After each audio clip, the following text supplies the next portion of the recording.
Okay, I'm gonna record on my own phone camera after this if this doesn't work. This is my third time trying to say this, okay? My first video cut off. I have a whole 10-minute video, so I'm gonna try not to repeat myself, but at the same time repeating myself. So I think it cut off at, I said that transgenderism was classified and is still classified as a mental disorder. And for me, that made so much sense, not on some like pity or like, oh, you're down here, that makes sense. It validated for me that mental health is real. Not saying if you have mental health you're crazy. I got anxiety bad, but that was my point. Before I really could acknowledge like I have anxiety bad, I was like, no, I'm fine. No, I don't. Because no one around me was like, yeah, anxiety is real. Everybody was like, no, you might have something wrong, you might need to take medicine for it. What does that mean? You're saying I'm crazy, I can't function in society, I don't know how to, like, because I can't cope with the overwhelming sense of like, you either know what you're doing, pretend you know what you're doing and fake it, and having all the resources to make it work, or you don't know what you're doing and everybody's gonna look at you like you failed. Which, mind you, I don't care what people think, but it pisses me off when you're like, oh yeah, you just don't have it, you don't have what it takes, you don't have it together. Actually, circumstances outside of my control have led me to think I don't have fucking control. Like, okay, so it helped me to like put, even though I had a lot of negativity surrounding it, it helped me put it in more perspective of like, these concepts aren't crazy. It's really actually very highly intelligent, self-aware to say this is what's going on with me. They always say just because you intellectualize something doesn't mean you understand how to deal with it and actually cope with it. So what the lady was saying was like, having that conversation and being able to express to the level of, it's literally your brain saying something's wrong with you. You are telling yourself, your brain, your physical brain is saying something's wrong with you. And that's not my definition of transgenderism. I just know that most mental disorders got you feeling like something's wrong with you. And you got to figure that shit out because it ain't flowing. So the whole thing for me is, where I connected with her was two things. One, she was saying that you can't be irrational and erratic when you're talking to people about these type of things because they already don't have a concept of it. So you don't want to present it in a way that they can't understand. Like, you have to meet them where they are, basically.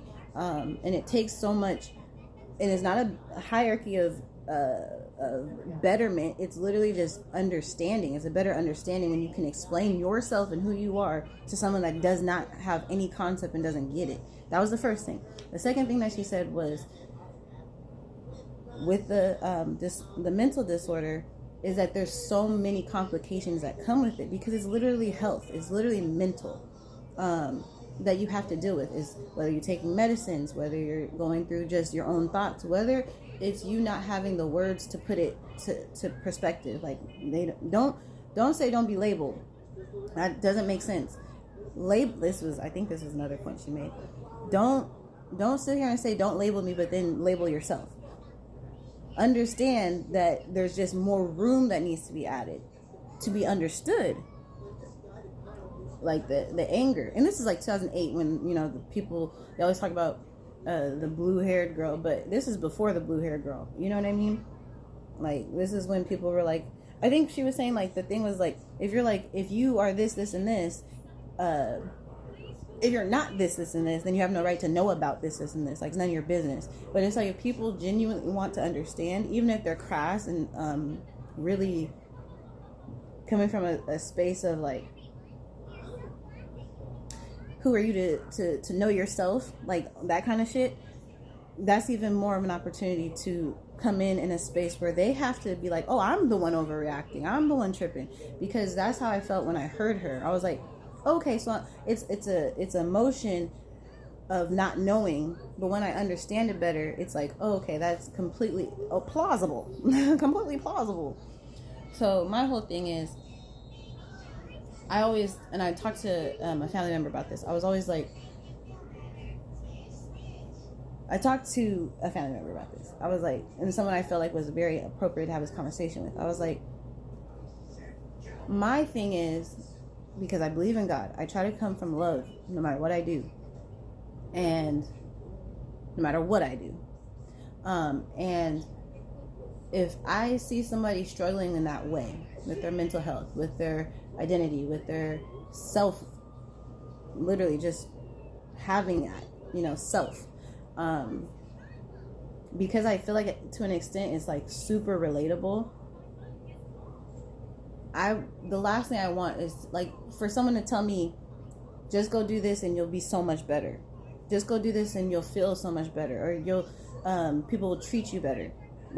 This part of the rebellion of my hair, I mean, wearing the same clothes, like, it's not just do this for everyone else to do better. And maybe you're doing it for yourself and it's not for everybody else.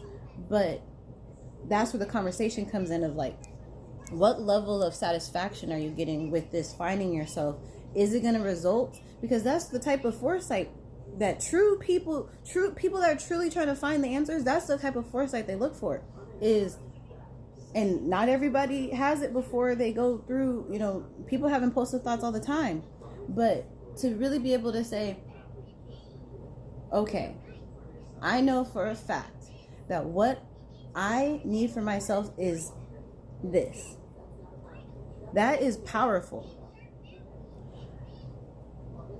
Getting it into a space where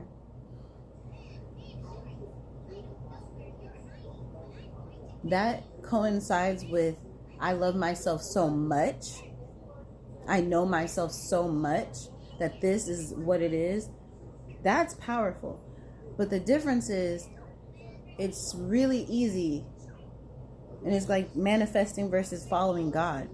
If you do things and it just everything lines up, the stars, the traffic lights, everything is lining up, that doesn't mean it's right for you. And then when if and or when it doesn't work out the way you want it to, it can be soul crushing to think you had the answer and you didn't. And so when people go through those things, my biggest thing is, can you go through what you want to go through and still be as whole as you are right now? Maybe not tomorrow, maybe not yesterday, but right now. And also, if you are able to go through what you go through,